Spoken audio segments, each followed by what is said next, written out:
Hello my dear students, class ninth. हमारा जो chapter चल रहा है वो है इकोनॉमिक्स में the story of village Palampur गांव की कहानी। तो पालमपुर में मैंने आपको फिक्स्ड कैपिटल और वर्किंग कैपिटल के बारे में बताया था। तो अब हम बात करते हैं फार्मिंग के बारे में कि पालमपुर में फार्मिंग कैसे होती है या क्या होती है, किस किस टाइप की फार्मिंग होती है, वो सब आपको जानने को मिलेगा। तो फर्स्ट पॉइंट है हमारा land is fixed. Land fixed होती है, ये सही बात है कि लैंड फिक्स्ड होती है, ठीक है। तो फार्मिंग एक मेन प्रोडक्शन एक्टिविटी है पालमपुर के अंदर। 75% लोग जो है who are working are dependent, वो सब डिपेंडेंट हैं on farming for their livelihood. Farming के लिए, अपने जीवन जीने के लिए, अपने जीवन को चलाने के लिए वो लिवलीहुड के लिए फार्मिंग करते हैं। दे कुड बी फार्मर्स और फार्म लेबरर्स, वो फार्मर हैं या फिर वो फार्म लेबरर्स हैं, फार्म में काम करने वाले labour. The well being of these people is closely related to production on farms. तो ये जो लोग हैं ये सभी क्लोजली रिलेटेड हैं फार्म से, जो प्रोडक्शन होता है उस काम से जुड़े हुए हैं। बट रिमेंबर, लेकिन हमें याद रखना चाहिए that there is a basic constant in raising farm production. Land area under cultivation is practically fixed. जो लैंड एरिया है कल्टिवेशन वाला वो फिक्स्ड है, मतलब जितना है उतना ही है, उससे आगे का नहीं है। तो लेकिन 1960 तक आते आते इन पालमपुर में there has been no expansion in land area. कोई भी एक्सपेंशन नहीं किया गया लैंड एरिया के अंदर अंडर कल्टिवेशन के अंतर्गत। बाई देन और तब some of the waste lands in the village, गांव में कुछ बेकार पड़ी हुई भूमि थी, had been converted to cultivated land. उसे कल्टिवेटेबल लैंड में चेंज कर दिया गया, कन्वर्ट कर दिया गया। There exists no further scope in increase farm production by bringing new land under cultivation। अब कोई और ऐसा स्कोप नहीं था जिसके अंतर्गत कि जो फार्म प्रोडक्शन है उसको और ज़्यादा इंक्रीज़ किया गया जाए नए लैंड को लेकर या नए लैंड्स को बनाकर, ठीक है। तो ये है, नीचे एक पैराग्राफ दिया हुआ है, बहुत अच्छा पैराग्राफ है, आप को पढ़ना चाहिए ये पैराग्राफ, और आपके फ़ायदे के लिए है क्योंकि स्टैंडर्ड यूनिट दी हुई है हेक्टेयर के बारे में कि वो हेक्टेयर होता है, और गांव में बताया जाता है कि किस तरीके से लोकल जो यूनिट है उसे हम बीघा के नाम से या गुंठा के नाम से जानते हैं, ठीक है। तो इस तरीके से एक हेक्टेयर में जो होता है वो area of a square with one side measuring 100 metre का होता है, और ये कहलाया जाता है। तो इस तरीके की चीज़ है। ओके स्टूडेंट्स, तो पढ़िए इसे। सेकंड पॉइंट है हमारा, is there a way one can grow more from the same land. क्या कोई तरीका है कि एक व्यक्ति ज़्यादा उसी लैंड से ज़्यादा कुछ उगा सके, ज़्यादा चीज़ें ले सके? तो पढ़ते हैं। In the kind of crops, अगर क्रॉप्स के काइंड को देखा जाए जो ग्रो की जाती हैं या फैसिलिटीज़ जो अवेलेबल हैं, Palampur would resemble a village of the western part of the state of Uttar Pradesh. ये कहा गया है कि पालमपुर कहाँ का गांव है, वो उत्तर प्रदेश के वेस्टर्न पार्ट का गांव है। जो उत्तर प्रदेश स्टेट है उसके वेस्टर्न पार्ट का गांव है। और all land is cultivated in Palampur. जितनी भी जो है ना फसलें होती हैं, हर प्रकार की फसल पालमपुर के अंदर की जाती है। No land is left idle, कोई भी ज़मीन बची हुई नहीं है। ड्यूरिंग द रेनी सीजन में खरीफ क्रॉप फार्मर्स ग्रो करते हैं, ज्वार और बाजरा। These plants are used as cattle. इन प्लांट्स को कैटल के फीड के लिए इस्तेमाल किया जाता है। It is followed by cultivation of potato between October and December. अक्टूबर और दिसंबर के बीच में वो किसकी फसल करते हैं? पटैटो की फसल करते हैं। इन द विंटर सीजन, और विंटर सीजन में, रवि के समय में, fields are sown with wheat. Fields में क्या बोया जाता है? वीट बोया जाता है। फ्रॉम द वीट, और जब वीट का प्रोड्यूस्ड होता है तो farmers keep enough wheat for the families consumption. लोगों के पास इतना वीट हो जाता है कि उनके फैमिली के कंजम्पशन के लिए बढ़िया रहता है। And sell the surplus wheat at the market at Raiganj. और जो बचता है, जो एक्स्ट्रा सरप्लस में होता है, वो वीट जो है ना रायगंज के मार्केट में जाकर बेच दिया जाता है। A part of the land area, इसके अलावा भी एक पार्ट है जो कि लैंड एरिया का जो डिवोटेड टू शुगर केन, वो किसे डिवोट किया जाता है? शुगर केन के लिए। विच इज़ हार्वेस्टेड, वो कब हार्वेस्ट किया जाता है? साल में एक बार शुगर केन किया जाता है इन इट्स रॉ फॉर्म, उसका रॉ फॉर्म है। और एज जैगरी, या आप उससे समझ लीजिए कि उससे जो रॉ मटेरियल निकाला गया वो जो बनाया गया वो जैगरी है, गुड़ है। Okay students, so it is sold in to traders in Shahpur में जो ट्रेडर हैं उन्हें जाकर वो बेच दिया जाता है। तो the main reason why farmers are able to grow the 3 different crops in a year, तो जो मेन रीज़न है वो यही है कि क्यों farmers are able to grow 3 different crops in a year, एक साल में 3 डिफरेंट क्रॉप्स पैदा करते हैं पालमपुर के अंदर, is due to the well developed system of irrigation. क्यों? क्योंकि वहाँ पर वेल डेवलप्ड इरिगेशन सिस्टम है पालमपुर के अंदर, सिंचाई का अच्छा साधन है। Electricity came early to Palampur, electricity जो है ना वो पालमपुर के अंदर जल्दी आ गई थी। इट्स मेजर इम्पैक्ट, उसका असर क्या पड़ा? Was to transform the system of irrigation, उसका इम्पैक्ट जो है वो इरीगेशन के सिस्टम पर पड़ा। पर्शियन व्हील्स, पुराने समय में पर्शियन व्हील होती थी जिसे रहट कहा जाता था, वो रहट चलती थी और उससे जो है पहले पानी निकाला जाता था। Used by farmers to draw water from the wells, वो वेल्स से उसे निकालने का काम करते हैं, पानी को निकालने का काम करते हैं। एंड इरीगेट स्मॉल फील्ड्स, और छोटे छोटे फील्ड्स को इरीगेट करते हैं।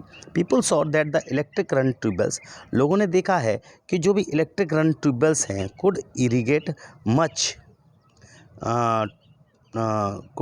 Larger areas of land more effectively, तो उसको वो अच्छी तरीके से, वो जो इलेक्ट्रिसिटी के द्वारा जो ट्यूबवेल्स चलाए जाते हैं उनसे वो इरिगेशन ज़्यादा अच्छी तरीके से कर लेते हैं और लार्ज एरिया के लैंड को भी वो इरिगेट कर लेते हैं।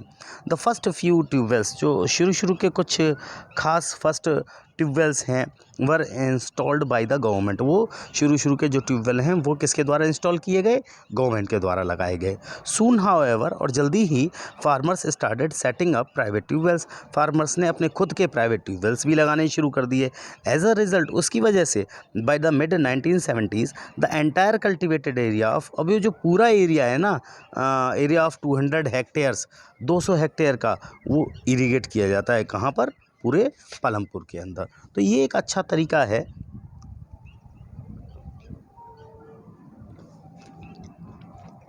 To grow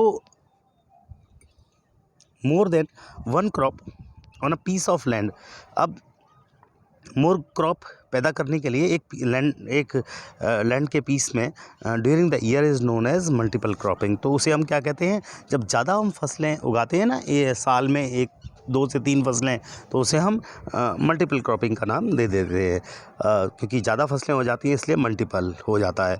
it is the most common way of increasing production on a given piece of land, ये एक बहुत अच्छा कॉमन तरीका है कि उसका प्रोडक्शन को इंक्रीज़ करना एक पीस ऑफ लैंड के अंदर। तो जितने भी फार्मर्स हैं पालमपुर में, ग्रो एटलीस्ट 2 मेन क्रॉप्स, लगभग 2 फसलें तो उगाते ही उगाते हैं अपने पूरे खेत में।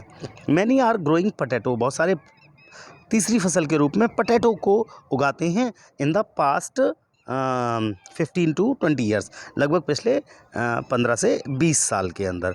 ओके स्टूडेंट्स, सो ये चीज़ है। तो आगे चलते हैं। अब इस तरीके से हमें ये पता पड़ता है कि is it important to increase the area under irrigation, क्या ये तरीका है, ये इम्पोर्टेंट है कि जो इरिगेशन का एरिया है उसे बढ़ाया जाए? क्यों? तो हम जब क्रॉप्स के ग्रोन के बारे में, पालमपुर के बारे में पढ़ेंगे तो उसमें भी हमें पता पड़ेगा बहुत सारी चीज़ों में कि कौन कौन से क्षेत्र में कौन कौन सी फसलें उगाई जाती हैं। तो you have seen that one way of increasing production, हमें एक तरीका दिखाई पड़ेगा कि प्रोडक्शन कैसे इंक्रीज़ होता है फ्रॉम द सेम लैंड, उसी लैंड पर, इज़ बाय मल्टीपल क्रॉपिंग, जिसे हम मल्टीपल क्रॉपिंग का नाम दे देते हैं। The other way is to use modern farming methods, दूसरा एक तरीका और भी है, मॉडर्न जो फार्मिंग मेथड्स हैं वो भी अपनाए गए हैं और उनके द्वारा भी हायर यील्ड प्राप्त कर लिया जाता है, ज़्यादा फसलें प्राप्त की जाती हैं। यील्ड क्या है? Is measured as crop produced on a given piece of land, एक पीस ऑफ लैंड में जो भी क्रॉप प्रोडक्शन हो रहा है उसे हम कहते हैं यील्ड, ठीक है, ड्यूरिंग अ सिंगल सीजन, एक सिंगल सीजन के अंतर्गत, ठीक है।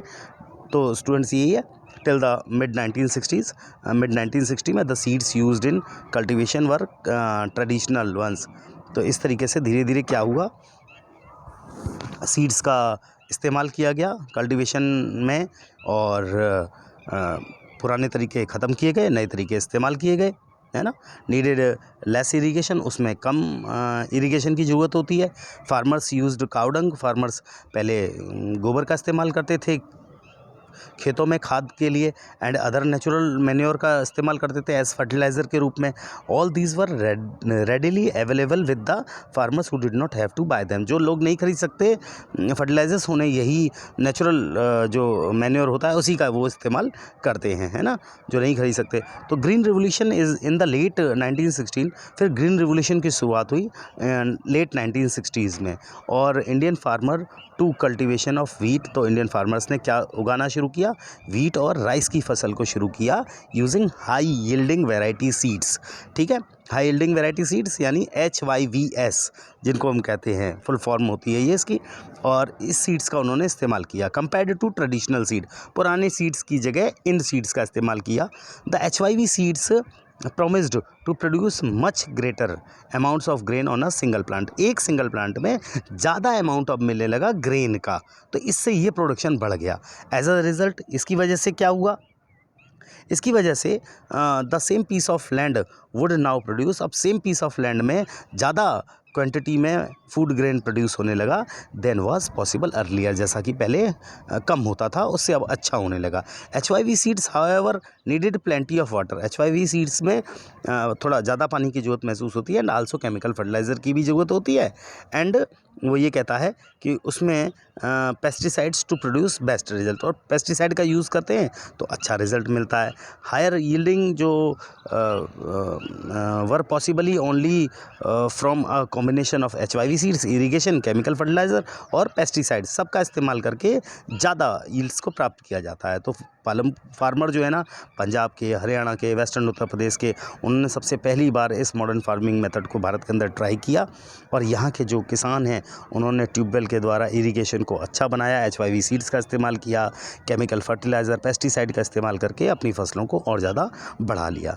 उनमें से कुछ ऐसे भी हैं जिन्होंने अच्छी मशीनरी का यूज़ किया, जैसे ट्रैक्टर है या थ्रेशर्स है, उनका इस्तेमाल किया, और फिर उन्होंने विच मेड प्लोइंग और हार्वेस्टिंग फास्टर, उससे ज़्यादा अच्छी फसल उन्हें मिलना शुरू हुई।